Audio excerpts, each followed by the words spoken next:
Treat your body like a temple, not a woodshed, a temple. Here's why. The body and the mind work together. The body and the physical and the health is a support system for the mental that can dream, that can think, that can ponder, that can wonder, that can design, that can believe, that can have the spirit and all that's possible in terms of emotional content. But now, since the mind and the body work together, you got to take care of the body as a support system. It says God looks on the inside, people look on the outside. So you got to take care of both. The inside for God and the outside for people. What's the old phrase? You never have a second chance to make a first impression.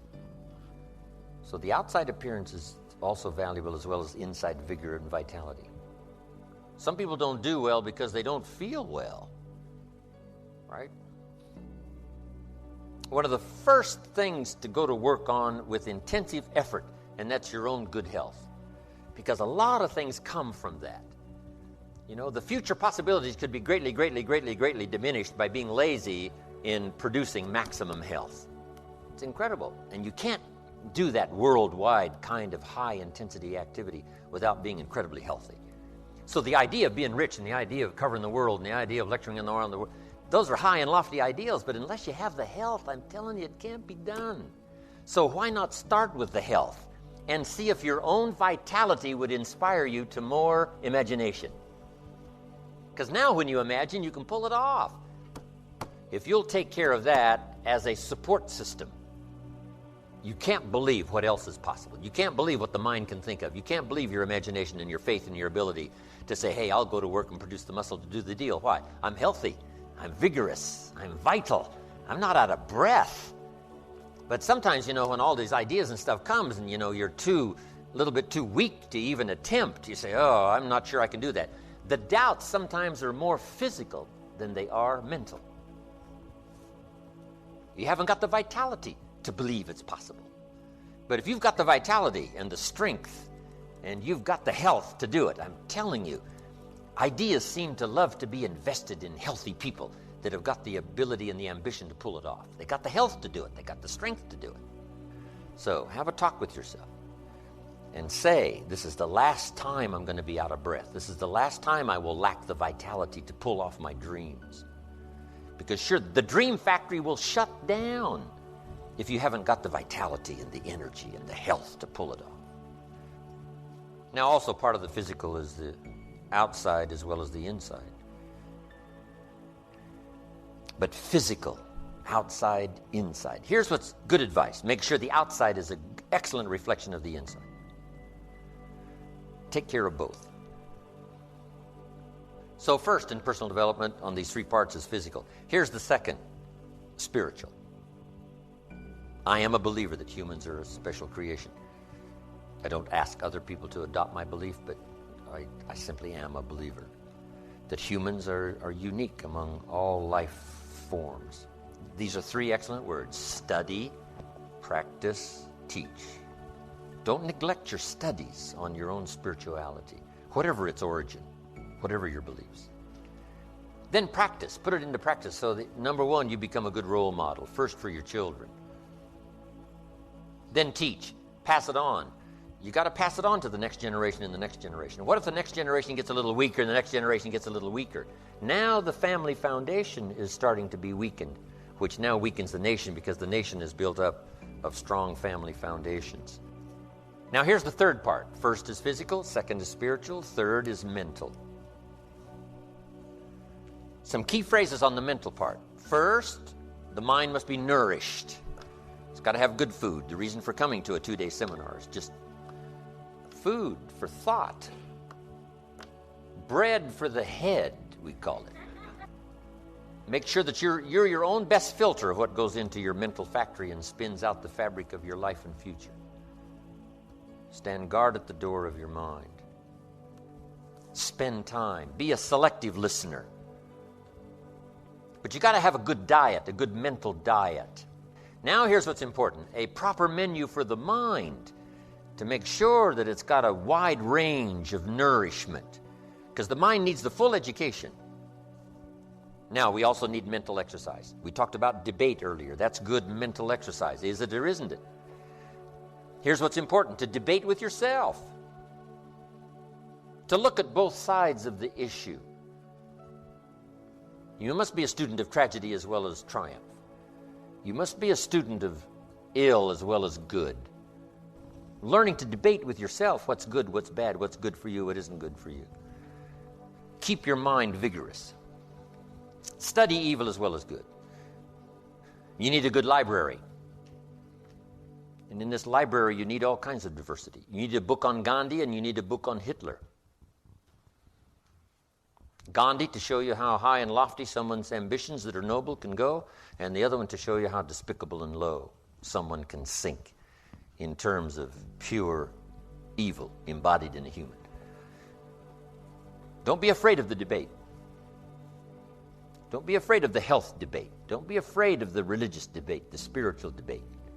Don't be afraid for something you believe in to be challenged, because that's where the vigor and the flourishing of something is. It survives the debate. If it survives the debate, it's a pretty good idea. Somebody stands up and says, well, I've got 3 questions about this great idea. And the one who proposed the idea says, wow, I never thought about those 3 questions. It's a good thing we didn't try this on the people. Let's vigorously discuss, right? Not mean-spirited, but to try to find what is the best way, right? Is it or isn't it a good idea? Let's debate, let's refine until we come up with something of value. Every time they call a meeting, make sure you're there every time they call a meeting. And whatever industry you're in, whatever company you're in, when they call a meeting, make sure you're there. When they call a little training class, make sure you're there. Here's why. Some of them are going to be life-changing. For the people that were there, somebody that you met, something that you heard, and that one was just perfect. The atmosphere was right, the crowd was right, and everything was right, and you'll never be the same again. And you don't know which one that's going to be. That's why you've got to pursue. Go often, have a good plan for the search of knowledge and ideas that can inspire to the best of your potential. So now we've got the physical, we've got the spiritual, we've got the mental parts of personal development. Here's what's a little more tricky: inspiration. Who knows why one's inspired and one is not inspired? Here's what I call it. It's a good thing to remember for the rest of your life. It's called the mysteries of the mind. And you'll be confronted with that forever, the mysteries. Here's what we have to do with most mysteries: leave them mysteries. And learn to be curious instead of dismayed. See if it'll work for you. And then here's what's next: refine it all as you go. First you learn, then you try, then you refine, then you evaluate, then you pass it on.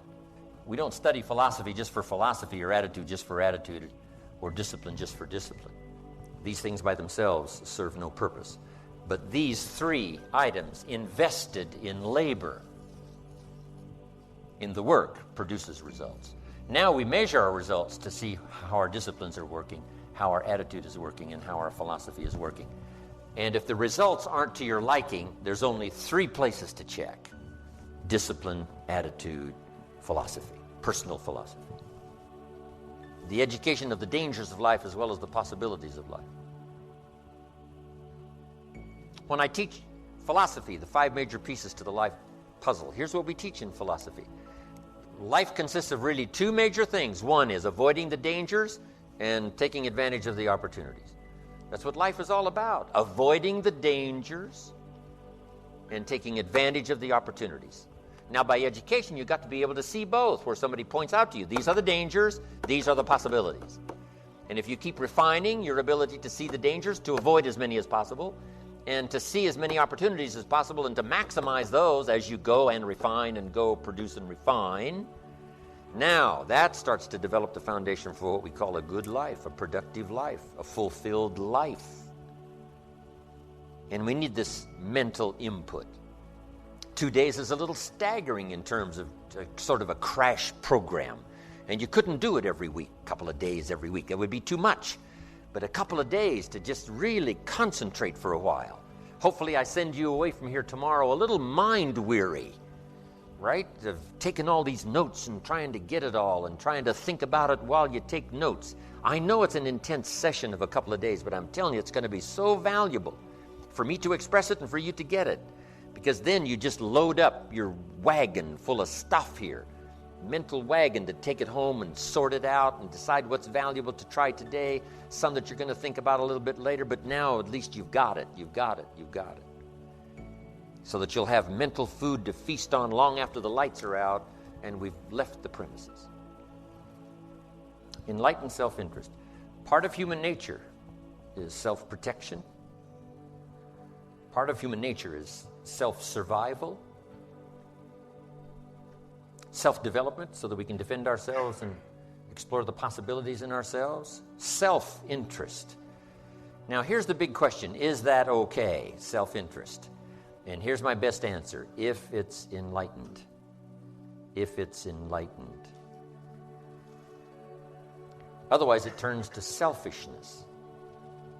And here's the unique thing about selfishness. It is not in your best self-interest. We must learn that early. When a little child, grabs something away from another child and is selfish, doesn't want to share it. No, that is not in your best interest.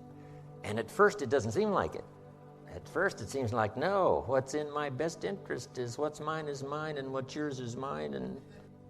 But if our self-interest becomes educated, it can be uniquely served so that everyone benefits and no one loses. How could it be possible to work in your own self-interest and still no one else lose? What does it take to be great? What is the key to greatness? And that's a good question for everybody to make a note of. What is the key to greatness? The full development of our potential, because that's really two parts to life, is the full development of our potential and the wise use of all of our resources. You can't describe life, human life, any better than that. The full development of all of our potential and the wise use of all of our resources. How can we be great? Or should we even seek for greatness? Now, the answer was given how to be great. So it must have been okay. And let me break it down for you. The key to greatness, how to act in your own self-interest, but still not diminish the interest of anyone else. And it's a very simple answer. Now, greatness could be defined in many ways. Great wealth, great power, great influence, great self-esteem, great self-respect. There's many kinds of greatness. But how could we achieve all of that greatness in some measure or ongoing measure? How could we achieve that? Here was the simple answer. It said this: find a way to serve the many. Find a way to serve the many.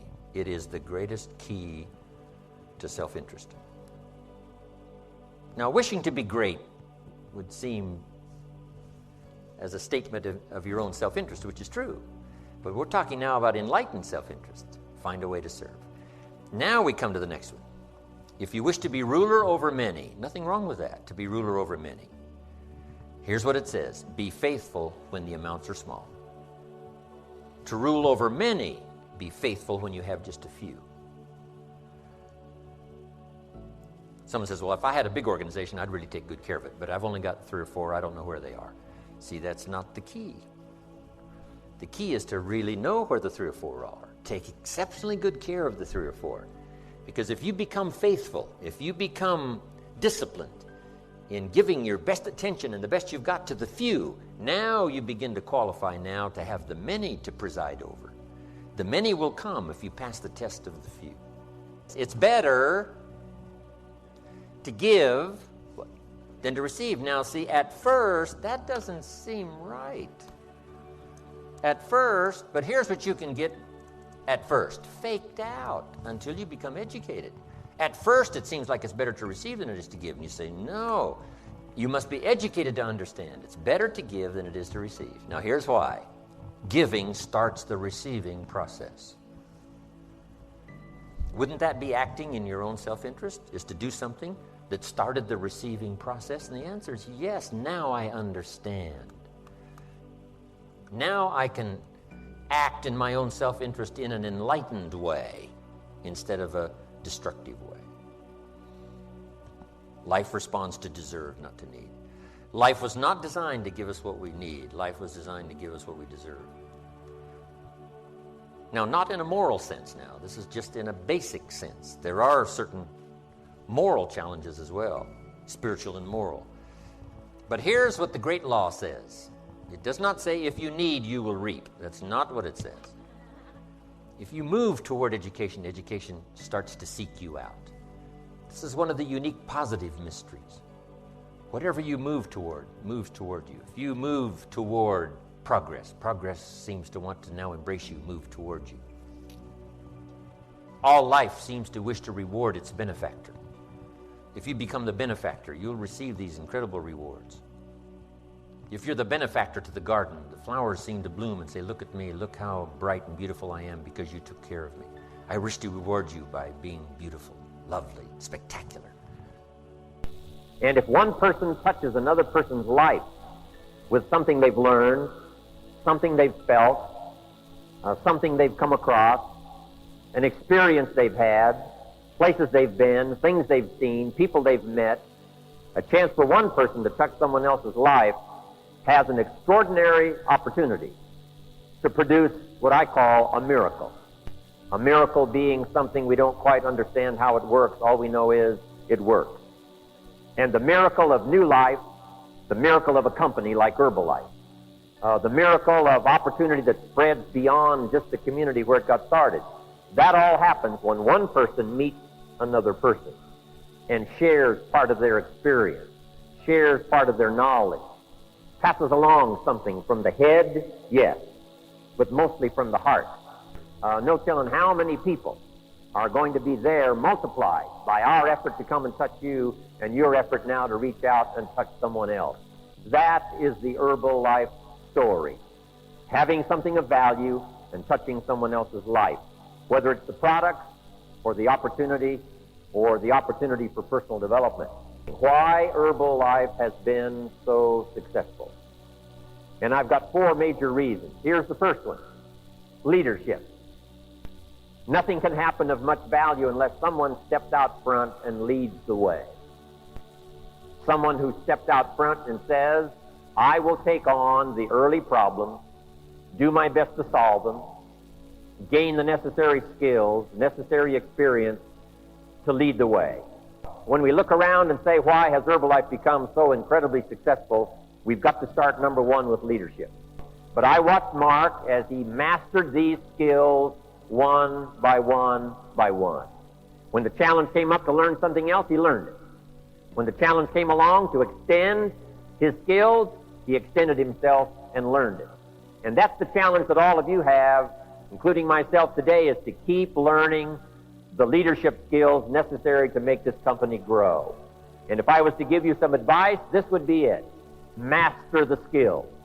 Number 2, the skill of giving someone an invitation to come and hear the story. Number 3, the skill of making a valid presentation to the people who consent to come and hear the Herbalife story. The presentation, talking about the product, talking about the marketing, talking about the effect that Herbalife can have on your life, your future, your health. Making a valid presentation. Then learn the skill of how to organize all of that. Once you've got more than one person, now it's got to be organized. When you get 4 or 5, the challenge is really on now to keep it going. When you've got 15 or 20, the challenge gets even bigger. But what you've got to do now is master the skills as they come along, as the challenge comes along, how to organize it. Next, learn the skill of promotion. Nobody better at mastering this skill than Mark Hughes leading the way. How to promote the next event, how to promote some special contest. Then here's the ultimate in skills necessary to, I think, build Herbalife to the degree you want to build, and that is to learn the skill of inspiring. How to inspire other people. To start right where they are and to seek some better place. To look a little higher than where they are and wish that they could possibly get there. And then have a vehicle like Herbalife to show them how to do it. How to take the early steps. How to start growing and keep growing. Not only how to be inspired, but how to inspire other people. You're going to lead the way for your organization. You're going to lead the way for your family. I want the very best. I will not settle for less, whatever it costs. Here's number 3, reason why Herbalife has been so successful, and that's the marketing system. The marketing system that Mark chose has a very significant reason why we market the products the way we do. And here's the simplified version of the marketing system: person to person. There's nothing more powerful than that. To make your ultimate goal not to sell Herbalife products, but to get people to use Herbalife products. Because here's the most powerful tool in building your business, and that is the testimonial. People using the products and getting value from it. People using the products and having their health improve. People using the products and feeling secure and knowing that they've got a complete nutritional support system for the challenges of modern day living and for the future. And I don't know how far you want to go with the Herbalife opportunity. I don't know what your dreams and desires are here today. If I had a chance to meet you personally and had a chance to spend some time with you, I could probably find out what some of your dreams are, what some of your ambitions are, what you would like to do with your life. That if you had a certain amount of money, if you had certain opportunity, if you developed certain skills, here's what I would like to do with the rest of my life. Here's all I can say about that. Herbalife gives you the ways and the means and the tools to go as far as you want to go. If you want to change, you can change. If you want to grow, you can grow. If you want to become powerful, you can become powerful. If you want to be a leader, you can become a leader. If you wish to become wealthy, you can become wealthy. Whatever dreams that you've set aside maybe in the past because you didn't have the opportunity, now that Herbalife has come your way, get those dreams off the shelf, go to work in Herbalife, and we will help you make those dreams come true. Somebody willing to use their voice. Somebody willing to use their hands. Somebody willing to use their heart and soul to take an extraordinary story to the marketplace. The miracle workers are the Herbalife distributors. The marketing system is just a few numbers on a page, and it would have no meaning unless somebody puts some heart with it and some soul. Somebody puts a mind to it. Somebody puts ambition to it and starts taking it to the marketplace step by step, person by person, meeting by meeting. So the miracle workers in Herbalife, that's the distributors. The products are fabulous, yes.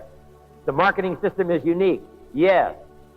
That's why Herbalife has been so successful. 4 major reasons: leadership, products, marketing, and the heartbeat of the Herbalife distributor willing to go out day after day and tell the story. Now I'd like to talk about your part of making Herbalife come true for you, making the opportunity come true for you.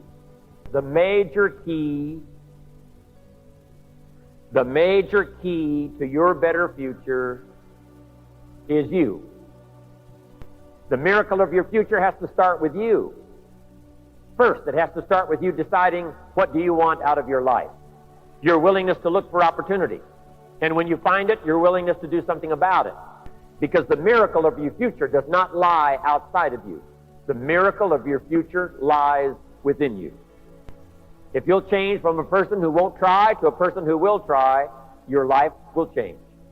If you'll change from a person who lets things slide to a person who takes care of the situation, your life will change. If you change your attitude about money, about the marketplace, about the government, about circumstances, if you'll change all of that, your life can change. If you'll change your attitude, change your thinking, change your willingness to work, change from drifting to doing the job, if you'll start making these changes, your income will change, your life will change, your future will change. The same wind blows on us all, the wind of circumstance as well as the wind of opportunity. But here's how you take advantage of it. Look inside yourself. That if you'll take an opportunity like Herbalife, and if you'll start making those personal changes of discipline, personal changes of time management, personal changes of willingness to learn the skills, personal changes of personality improvement, attitude, all of the rest, with this opportunity, you cannot miss having an extraordinary life and an extraordinary future. So I want you to take that journey. Becoming better than you are, more than you are, stronger than you are, wiser than you are, more capable than you are at this very moment. Key phrase: success is something you attract by the person you become. Success is not something you pursue. It's not something you chase, not something you go after. What you go after and chase usually eludes you, like the butterfly you can't quite catch. Develop success. And success starts inside. Success starts inside your head. Success starts inside your heart. Success starts inside yourself. When you decide you're going to make the necessary changes and do the necessary growing in personal development. Success is something you attract by the person you become. Yes, the night comes, but day follows night. Yes, difficulty comes, but opportunity follows difficulty. Expansion follows recession. Joy has a good chance of following sadness. It's the rhythm of life. You'll be wiser because you've met each other. And that wisdom is going to help you when a tough time comes. No greater gift than the gift of attention. Giving someone not just your time, but your attention. Giving someone your information. Giving someone your inspiration. Don't leave it to be discarded by time. Give it your life. Give it your heart. Give it your soul. Put everything you've got into everything you do. So here's what you must do. Nourish your values like a mother and fight your enemies like a father. Opportunity has come. There's a fresh breeze of opportunity and freedom blowing around the world. And wherever it goes, Herbalife will follow. If you want to see the view from the top, you have to climb. You have to climb steady. You have to climb true. You have to climb consistently. You cannot drift. You cannot say, ho-hum, oh, maybe it'll work out. I've got my fingers crossed. That is not a good policy. It is not a good philosophy. If you want values, you've got to work for them. If you want to see the view from the top, you've got to steadily climb. So I'm asking you to fight indifference. Don't let it be part of you. Resist it with all of your ability. Indecision is the thief of opportunity. You've got to decide.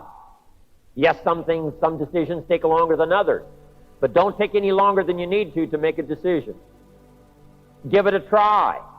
Sometimes you never know till you give it a try. Don't wait and eat up the time and let indecision be the thief of opportunity to do something well, do something right, touch someone else's life. Here's the next one. Doubt. We all have a certain amount of doubt. Nobody can be 100% certain. But here's what you must learn to do. Doubt your doubts and believe your beliefs. Learn to doubt your doubts and believe your beliefs. It's easy to doubt the future with uncertainty. It's easy to doubt the past will serve you. Drive your doubts into a small corner. Don't let them conquer you. Believe that things are possible. And here's the most important one. Believe in yourself. So do your job well. Do not doubt your own ability. Don't doubt your ability to change. Don't doubt your ability to grow. Don't doubt your ability to take command. Don't doubt your ability to learn all the skills. Whatever you want, I'm telling you it's all possible. Make this note. None of us lack the capacity. We have far more capacity than we have time to take advantage of. Get busy. You've got more brain power than you've used so far. You've got more potential than you've used so far. You've got more strength than you've possibly used so far. No telling how many languages you can learn. No telling how far you can go. No telling how strong you can get until you get busy working on yourself and see if you can't tap all of your full potential. That's why I love the Herbalife opportunity, to challenge you to keep growing.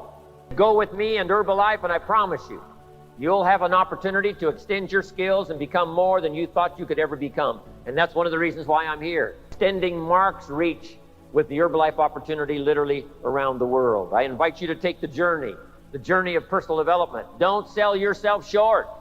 And you can be whatever you want to be thanks to Herbalife. I want you to believe it. Let worry alarm you, but don't let it conquer you. But see if you can't conquer worry with gathering strength from what's going on here today. The Herbalife opportunity. Here's the next one. Over caution.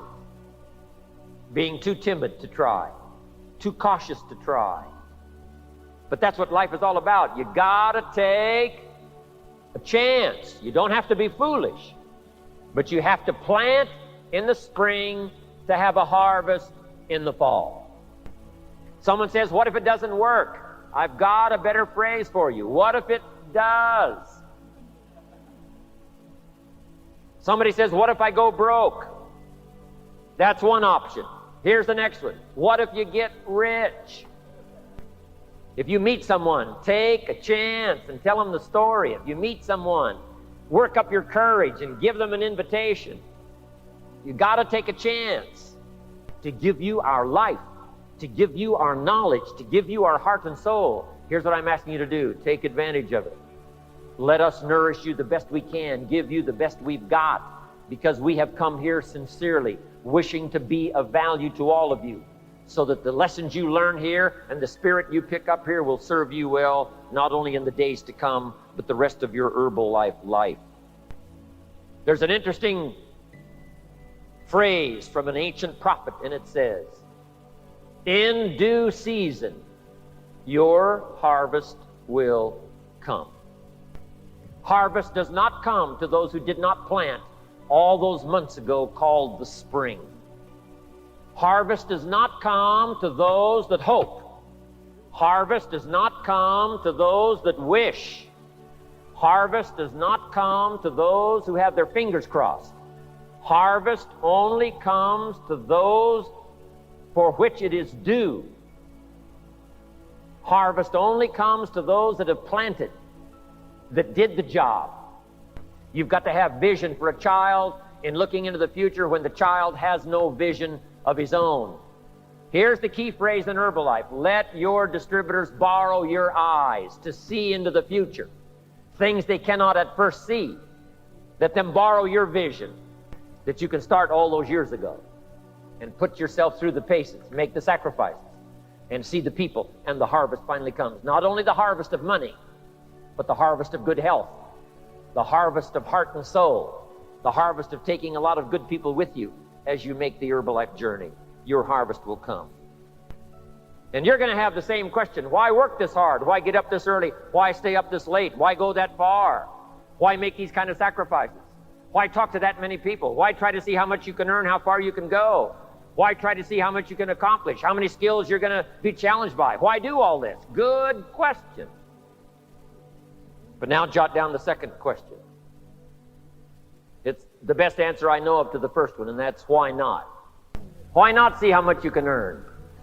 Why not see how many people you can reach? Why not see how many projects you can support? Why not set a goal to see how many people you can help? Why not you becoming a leader of leaders? Why not you mastering the skills and having extraordinary self-confidence, self-esteem? Why not you? And here's my last question. Why not now? I cannot take all of you home with me because my home is not big enough. But I can take all of your spirit with me because my heart is big enough. Otherwise, the wisdom is wasted. Otherwise, the emotion soon passes. Unless you put it into a disciplined activity and capture it. Disciplines is called how to capture the emotion and how to capture the wisdom and translate it into equity. Disciplines. Now, here's what's important about disciplines. All disciplines affect each other. In fact, here's a good philosophical phrase. Everything affects everything else. Nothing stands alone. If you don't take the walk around the block, you probably won't do the apple a day. If you don't do the apple a day, you probably won't start building your library. If you don't build your library, you probably won't keep a journal, and you won't take pictures, and then you won't do this, you won't do wise things with your money, won't do wise things with your time, won't do wise things with your possibilities and relationships, and the first thing you know, 6 years of that accumulated, and we say you have messed up. So the whole key to reversing that process now is to start picking up these disciplines. Now here's the positive side. Every new discipline affects the rest of your disciplines. Every new one affects the rest. You start walking around the block, it'll inspire you to get an apple. Get an apple, it'll inspire you to get a book. Get a book, it'll inspire you to get a journal. Get a journal, it'll inspire you to grow, develop some skills. All disciplines affect each other. Every lack affects the rest. Every new affects the rest. The key is to diminish the lack and set up the new. And you've started a whole new life process. One more, and then one more, and then another one, and then another one, and then some more. And the first thing you know, you're starting to weave the tapestry of a disciplined life into which you can pour more wisdom and more attitude and more strong feeling, more faith and more courage. Now you've got something, a vessel in which to put it. And now the equities start to flow. And the early return, I'm telling you, if you'll start this process, the early return will have you so excited. You'll commit yourself to this strategy for the rest of your life. You'll never go back to the old ways. Join a new crowd. Join a new group. The disciplines to do it. Take action. It's in story form. That's why I use it for teenagers, teaching them how to be rich by 40, 35 if you're extra bright, much sooner if you find a unique opportunity. But if it's easy to find and easy to buy, and if it's easy to read, why wouldn't everybody go get it? We don't know. What do you know? You don't know. I don't know. Nobody knows. Here's how profound it is. Some do and some don't. Now here's the numbers. About 10% do. 90% don't or won't. We don't know the mystery of that. And I'm telling you, 10 years from now, those numbers will still be the same. 10% will, 90% won't. The numbers don't change. Only the faces change. Wisdom of the world available. Transform your life spiritually, socially, personally, economically, and every other way. Teach you how to be rich and powerful and sophisticated and healthy, influential. How many people have a library card? Answer, 3%. 97% couldn't be bothered. Guy specializes in happy hour, but he doesn't have a card. And now readily and quickly blames the government and blames his company and blames policy and blames the pay scale. When if he only knew, if he joined the 3%. Here's my advice to you today. Walk away from the 97%. Don't talk like they talk. Don't act like they act. Don't go where they go. Don't specialize in what they specialize in. Throw away the blame lists they cling to. Let's teach our kids the simple ways to transform their health, number 1. Their economics, number 2. Their ability to communicate, number 3. Their life and treasure and lifestyle, number 4. Spirituality, number 5. And the list goes on and on. Let's not leave out any of the least of disciplines that encourage us to do the next one, to do the next one, to do the next one. First thing you know, this whole scenario for you is spinning up instead of out of control on the negative side. This is all you got to do. It's as simple as this. It's as simple as a start, committing yourself to life change. And once you start down this road, I promise you, you'll join the 10% and the 3%. Listen to a dynamic sermon, read a book, listen to some cassettes. Take seriously the next conversation of a friend who wants to level with you and do something about it. And you can walk away from the 97%, not live there anymore. Here's the clue. Make rest a necessity, not an objective. The objective of life is not to rest. The objective of life is to act. Think of more disciplines. Think of more ways and means in which to use your own wisdom and your own philosophy and use your own attitude, your own faith, your own courage, your own commitment, your own desires, your own excitement. Invest it in discipline so that it's not wasted. The smallest of discipline. Thereby transform your life. Join the 5%, join the 10%, join the 3%. None has as much potential power for doing good as the ability to dream. Dreams are a projection of the kind of life we want to lead. Dreams can drive you. Dreams can make you skip over obstacles. When we allow our dreams to pull us, they unleash a creative force that can overpower everything in our way. To unleash this power, though, your dreams must be well defined. A fuzzy future has little pull power. Well-defined dreams are not fuzzy. Wishes are fuzzy. To really achieve your dreams, to really have your future plans pull you, your dreams must be vivid. Enjoy and take pride in your little accomplishments. It means enjoying who you are becoming in pursuit of your eager desire.